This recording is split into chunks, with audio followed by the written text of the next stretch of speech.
One. Hello again, it's Dr. Burton, and today I'm going to be talking about the Children's Book Analysis Project. So the Children's Book Analysis Project is one of the main things that you'll do over the course of the term.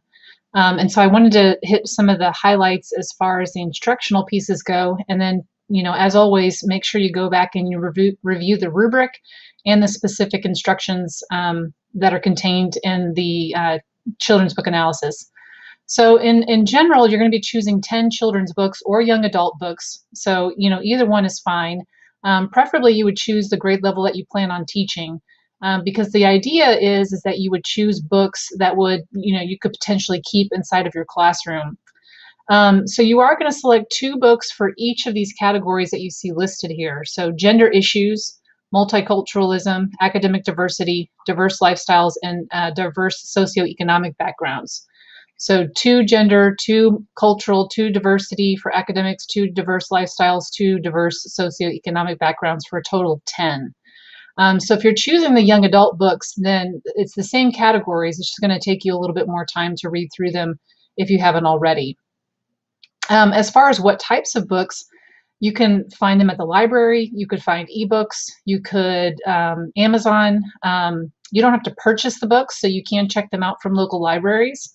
Or you could rent them, half-price books. I mean, all kinds of things. It just depends on what you want to do, if you want to keep them or if you're just going to check them out for the purposes of this assignment. So with gender issues, what I'm looking for there is where we're not seeing the stereotypical roles. So the example I provide here is a female firefighter or maybe a stay-at-home dad. With multiculturalism, it's anything that expresses from a different perspective as far as a culture or background, different skin colors, things of that nature. Academic diversity, I'm looking for exceptional learners. And so exceptional learners are on both sides of the spectrum. So any kind of special need or gifted would also be appropriate.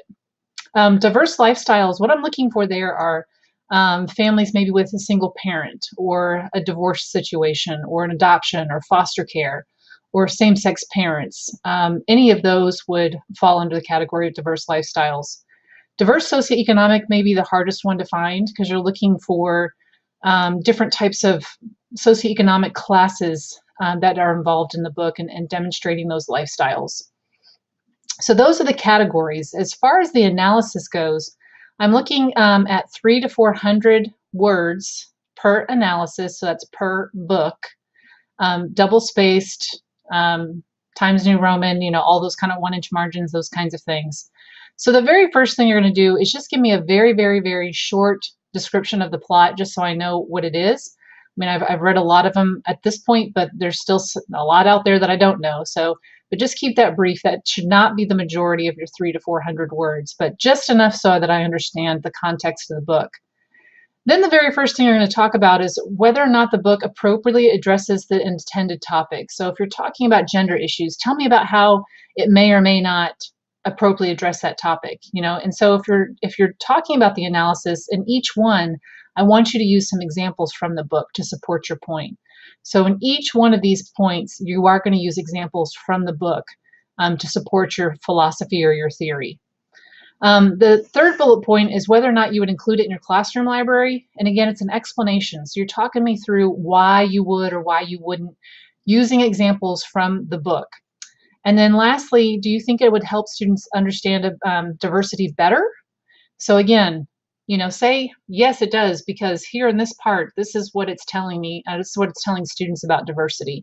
So with each one of these bullet points, other than the synopsis, I want you to include textual evidence from the book throughout your analysis, and that will help it become more robust, more critical, and meet that 300 to 400 word guideline.